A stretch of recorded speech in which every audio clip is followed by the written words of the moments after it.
Yan mo na. It's Jane O'Clock na! Hello mga Ako kachar... mag-interview. ikaw ba naman? Oh, ang tatanong ko sa'yo ay, Ayusin mo. ano nagmo-motivate sa'yo para magkayag ng mga... Magkayag. Oo, Anong kayag? Manghikayag. Oo, manghikayat ka ng mga Teachers. teacher na magturo dito sa New Zealand. May commission ka ba sa... Gago. Wala, Hindi. syempre, tanga. Hindi ba katotohanan ng ano lang to vlog? Wala lang po to? akong, wala akong komisyon, unang-una. Yan. Sa mga Pilipinong tinutulungan niya, huwag Oh. kayo matakot. Ganyan lang. Siya yan. Pero, babayaran niya ako. Tama? Oh, Wala sa $2,000 usapan yun. yan. $2,000. O, ano pa? Wala sa usapan Hindi, yan. usapan natin yan. Oo, sige. O, sige. Kawang gawa na lang to. Wala, na ano niya na yan eh. Sabi niya na eh. O, ano pa? Hindi. Yun na nga, ano nga nagmo-motivate sa'yo para mag-encourage or hindi lang encouragement eh, tumutulong talaga. Ewan ko kung sa inyo ha, kasi ako pinautang ako. Ewan ko. Hindi. Siguro, kasi gusto ko ma-experience ng ibang Filipino teachers, yung kahit pa paano makagaan, makaahon. Hindi man... Dati ka hindi pang man- lugmok sa Pilipinas. Bakit? Oy, hindi. Hindi, kasi grabe yung puso mo para sa Hindi. mga ano eh. Kasi parang noon, kailan ba ako unang nag-abroad? 2017, pumunta ako ng New Zealand. Pero sa New Zealand kasi, hindi pa welcome yung mga teachers. Pero, Sabi nila sa'yo yun. oo, sabi nila sa akin yun. Narinig mo talaga? Narinig ko talaga, sabi ng kapatid ko na hindi. Oh, tapos. Hindi kailangan ng guro dito. 2017 yan. 2018, bumalik ako ng Pilipinas. May nag-hire ng USA. Oh, pinalad naman ako. Sabi ni Lord, sige, umalis ka na dyan. Oo, masyado ng Masyado maraming- ng toxic ka dyan. Toxic. Oo, bakit? Totoo naman. O, tapos yun. Ngayon, parang every time na naiisip ko na, yung kapag may nagme-message, paano ka nakarating dyan? O, di gusto mo lang din i-give back, ma-experience nila yung na-experience mo in a good way. Pero syempre, ang lagi ko namang pinapromise is, hindi naman laging maganda yung nangyayari. Siguro sa way ko lang, maganda yung na-experience ko. Tapos iba naman dito sa New Zealand kasi hindi talaga ako para sa ECE. Yun lang yung masasabi ko. Hindi. Ano? Ikaw nagdesisyon yan. Hindi Oo ka nga. naman para kang Pinilit ka ba? Oo. Desisyon mo yan, tapos bigla Hindi, ka. para lang ano? makapunta ako ng New Zealand. Pero yun lang kasi yung nagtiwala sa akin. Kaya hindi naman ako umalis agad. Oh. Kaya kahit papaano ako, hindi man ako tumagal ng a year with my employer. I made sure naman na kahit papaano is, alam mo yun, nag-give back ko sa kanila ng maayos kasi maayos yung trabaho ko. At feeling ko naman wala silang anything against me. Feeling mo yun. Oo nga. Pero- Ano yung other side of the story? Malalaman. Teka, di ba tapos? Hindi pa ba? O, di, yun na nga, no? Oo. Kaya ka tumutulong sa Kasi mga... gusto ko ma-motivate din. Oo, Ma-experience nila kung ano yung ma-experience na-experience namin as a family. Hindi lang bilang guro. Oh, wala ka na masabi. Kasi maganda yung sagot ko, pang miss you. Nag-iisip pa ako naman. Ah. Kasi hindi ako gano'n naniniwala eh. Gago ka pala. Ano pa? Next question. ECE teacher. Ako. Sa New Zealand. Oh, yun nga, ECE teacher. Ano? USA versus New Zealand. USA. Mas malaking sahod. Tsaka gusto ko yung trabaho. Madali. Gamitin. How about the work and life balance? Walang ganun. Sa Walang... Hindi, kasi siguro nung time na yon okay pa ako. Okay naman kaming family. Tapos maliit lang kasi yung lugar namin sa Arizona eh. Ibig ko sabihin, isang school, magkakasama kami ng mga bata. So, parang hindi siya big deal sa akin. Kung yung life-work balance is whatever. Kasi nga, kasama ko naman sila. Pero doon, ang start ng work is 7:30 hanggang 4 o'clock. Hindi ka pwedeng lumabas in between those times. Ibig ko sabihin, kapag nag-time out ka, di kakaltas sa'yo yun. Unlike dito sa New Zealand, ang work namin is 8 o'clock to 3 o'clock. O, di bahala ka na sa buhay mo kung ano gusto mong gawin. Yun yung life and work balance. Tapos kapag halimbawa, feeling mo may sakit ka, diba, pwede ka magsabi na, oh, I feel sick today, keme-keme, or my kid is, my son, my daughter is, kid, hindi pala ginagamit yung kid kasi daw, baby horse yun. Ay, talaga. Oo, so dapat children, ganyan. Tama, Ricky, or wag kid. Ang hilig ko sa kid eh. Pero yun, Ayun. Next life work question. balance. Nakikita mo ba yung sarili mo na magre-retire na dito sa New Zealand? Oo, Talaga? siguro. Hindi ganyan sagot mo sa akin ng isang araw. Iba yung Hindi. inaano Gusto mo. namin, Pag ano, naka-video, trailer. iba yung ano. Oh. Hindi ko nga alam eh. Parang wala, sabi ko nga sa'yo, gusto ko mamatay at the age of 50. Oh, pero wag mo sasabihin yan lang Magre-retire? nagmamaneho ka. At pasahero mo ko. Tanga, oo nga. Oo. Hindi, pero parang feeling, hindi ko alam kung nasa si Kun, susunod ako. Ikaw naman sinusundan. Bakit? Oh, next Susunod ko question. siya. Na dami naman sagot nito. Parang Oh, ako yung bakit? host dito eh. Oh, go. Kaya dapat ako maraming sagot. Oh, next. Kung papapiliin ka, halimbawa if you are going to be the one to decide, saan mo gustong lumaki yung mga anak mo? Dito, Sa New US or sa New Zealand? Zealand. Dito sa New Zealand, mas masaya daw sila dito. Mas masaya. Mas masaya daw sila dito kasi hindi masyadong stressful. Walang test, walang assessments. Ang assessments ay isa lang. Tapos kasi sa US, sa Philippines, diba, parang Fridays, kung ano yung inaral for that week, itetest mo yung mga estudyante. Hindi ba? Ganon. Itetest mo yung ano natutunan ng mga estudyante in a week. Mm-mm. Ganon din sa US. Dito hindi. Kasi parang isa or dalawa lang yung standard. Halimbawa ako, being high school teacher dito, yung standard lang is parang students should be able to describe the different chemical reactions in a paragraph form. 300 words. Yun na yung exam. So, saan ka ma-stress doon? Bawal ma-stress ang teacher, bawal ma-stress ang estudyante, bawal stress ang parents. Sana Ganon dito. all. Lalo sa work mo, Oo naman. bilang guro. Guro ka nga ba talaga? Oo. Oo. Hindi nga lang kasing high school. Nasa yung mga Hindi nga pamalo. lang kasing tatanda nung bata. Nako, tigilan mo ko. Pero at least, ma-share ko yung pagmamahal ko. Hindi ko yan. Next question. Sinungaling po siya. Next Pagmamahal. question. Ano? Paano mo may compare yung quality of living nyo dito as a family sa US? Like, siguro money-wise at saka sa time-wise. Ang hirap naman nun. Oo, no? Oo, ang hirap. Ano nga, sa US, Mas malaki yung sahod. so money-wise, Doon. yung quality ng pamumuhay Oo. nyo sa US, Makakapag-share ka pa. mas sa donya iba. ka doon. Siguro. Dito sa New Zealand, Sakto. senyorita ka lang. Oo, ganun. Doon, okay ka eh. Mabibili mo lahat ng gusto mo. Yun ang meron sa US. Dito, mabibili mo rin naman lahat ng gusto mo. Yun nga lang, dahil sobrang mahal ng bahay, doon ka kasi nalulugmok sa bahay. Weekly kasi. Weekly yung bahay. Eh, yung sahod mo fortnightly. Every 14 days. 'Di ba? Every 14 days yung sahod, pero yung bahay mo weekly. So, halimbawa, sumahod ka ng $2,000. Yung bahay mo, 1,500 kunyari. O, magkano tira sa'yo in 2 weeks? 500? O, paano kumakaipon? Pero pwede ka pa rin makaipon.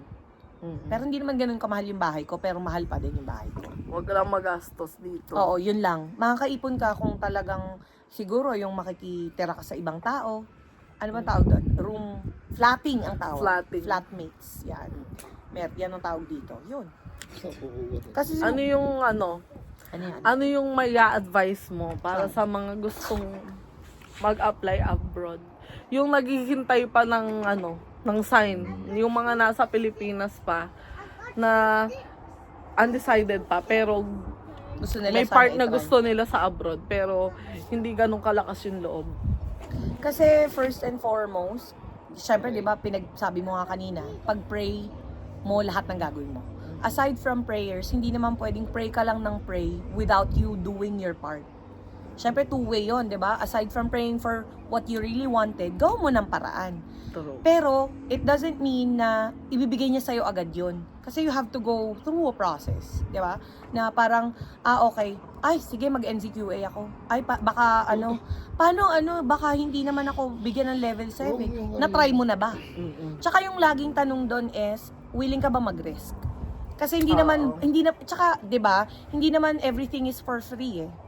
Kung talagang gusto mo mag-abroad, syempre pupuhananan mo yung sarili mo. Yung puhunan mo doon is being a professional teacher na. which is pinuhunanan mo na yung sarili mo as a bachelor's degree. So you are one step closer. Yes, laging ganun. Basta may PRC ka na, may 2 years work experience ka na, you can always go abroad. Kapag hindi mo naman na, pag feeling mo, hindi naman talaga sa'yo yung abroad, edi go back. Kasi you can always have Philippines as your home. Kasi nandoon yung family mo. Halimbawa naman, napag-isipan mo na, ay, hindi ko kayang mag-English and everything. O edi work on your English.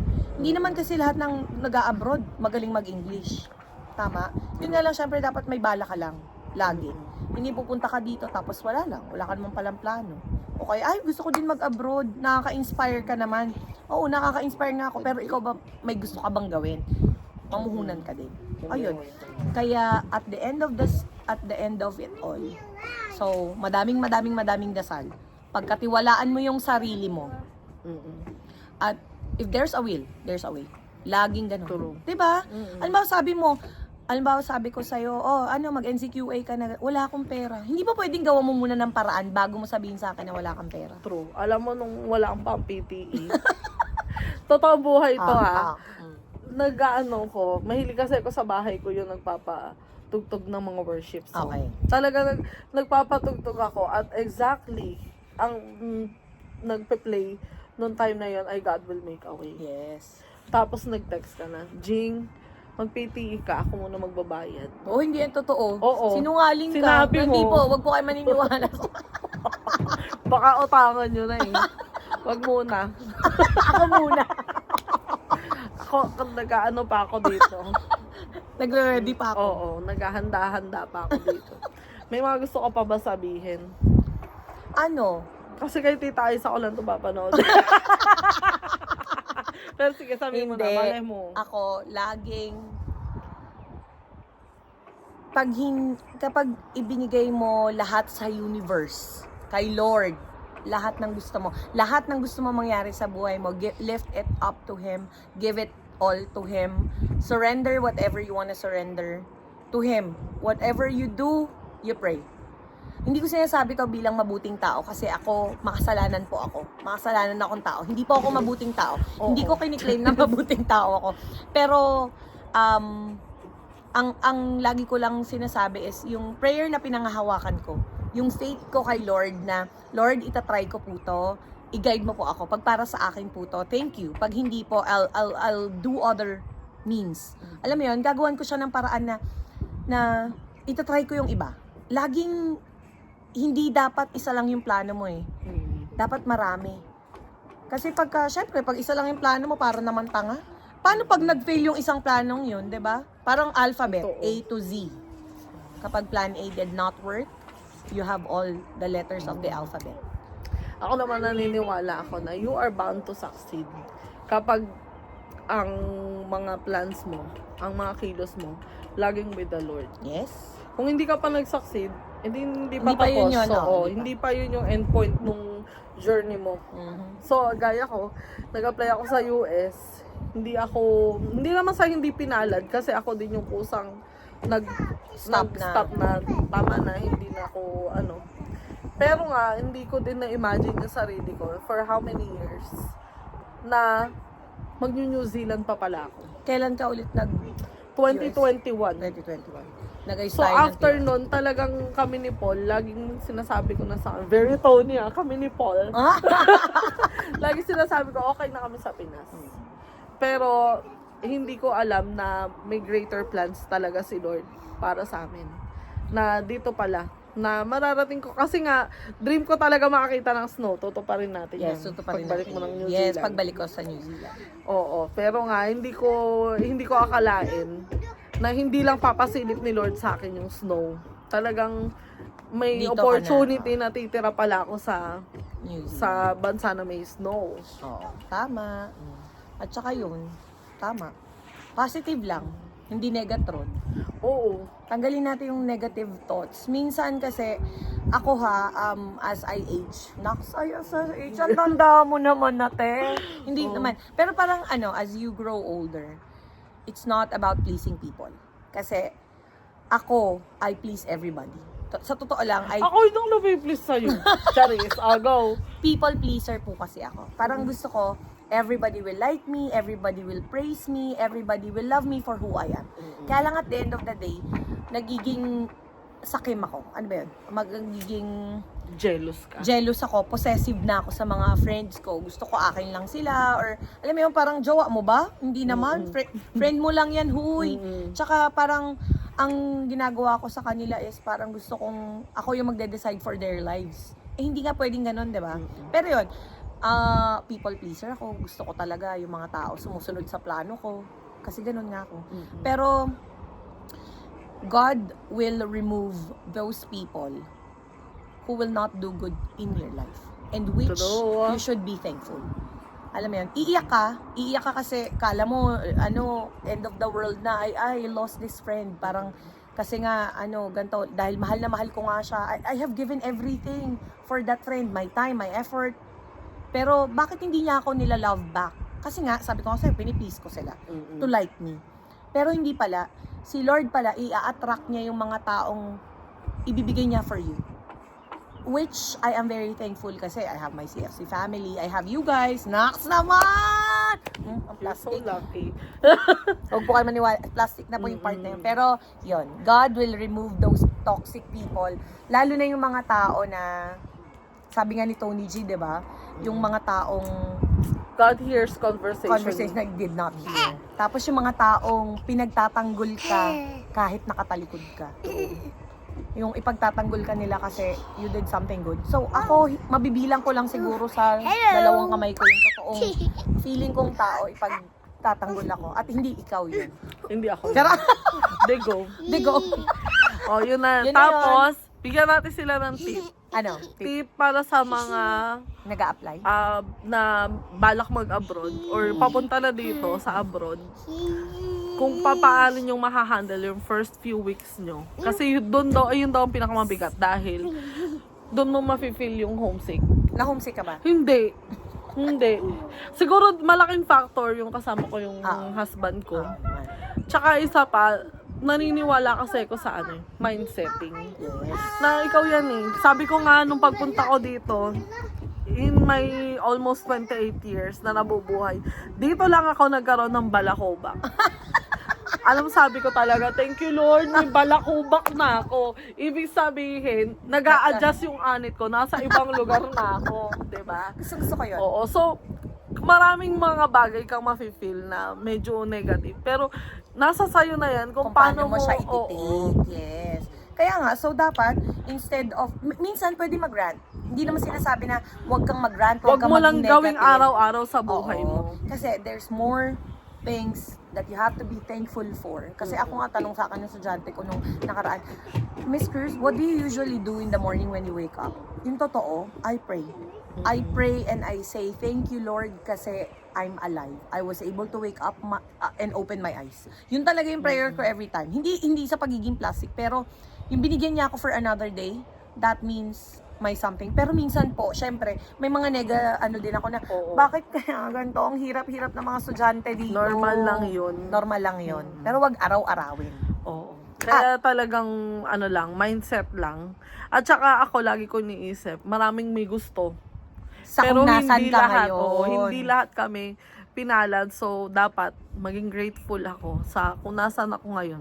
At saka, nung pagdating ko dito sa New Zealand, yung first night na natulog kami, hindi pa kami natutulog. I mean, first night namin dito. Dito sa bahay mo kami sa bahay. natulog. Nakahiga lang kami. Kasi sabi ni Tito Carlo, kayo daw hindi kayo nakatulog eh.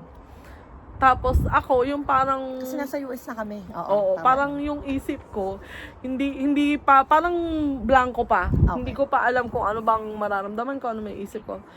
Pero nga, natatandaan ko, sabi ni Paul nung nakahiga na kami. Sabi niya, thank you, mahal, nandito na ako. Oh.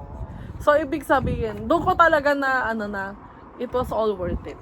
Kasi gaya nga na ko sa escalation team, na dream ko to, dream naming mag-asawa to. At saka, gusto kong mag-fly together with my husband. Kasi gusto ko, ma-witness ko kung gaano kasaya yung husband ko. Yes. Ay, ang lakas nun. True. Diba? Kaya sabi ko, worth it lahat. At syempre, yung isa sa mga prayers natin is hopefully ma-experience din ng mga kapatid mo, ng family mo, ng mga yan mahal ang- mo, ang, diba? bago ako dumating sa Pilipinas, sabi ko, finally, na nasa abroad na ako, mas malaki na yung kikitain ko, mas maraming opportunity na makapag-share ako, maparamdam ko sa family ko yung living. Pero nung narating ko dito, na ang Ayaw mo ganda na. talaga. Char- Ayoko na. Sabi ko hindi. Sabi ko na lang, gusto ko Gusto ma-experience ma-experience nila to. nila, Hindi yes. na yung sa quality of living nila sa Pilipinas. Gusto ko, kahit once in this lifetime, Yes. ma-experience sila, makita. First hand, dahil as in, promise po, napakaganda ng New Zealand. Or siguro hindi pa ako nakarating sa ibang bansa, pero talaga, Pero syempre, ano, being out of the country, mm-mm. 'di ba? Alam mo, sabi ko nga doon sa ibang ito pala yung sa mga naghihingi ng tulong, please make sure po you have your passport. Kasi you cannot get out of the country if you don't have your passport. That's the very first step. Ano ba sabi mo talaga, Ma'am Jay, na-inspire ako sa'yo, gusto ko din po wala kang passport, te. Oo. Paano ang gagawin ko, 'di ba? Kaya mag-asikaso na kayo. Punta Oo. na kayo dito. Oo. Ganda. Ang ganda ng New Zealand. At- Talagang love na love ni Lord tong country na to. Ang dami niyang binigay na magagandang.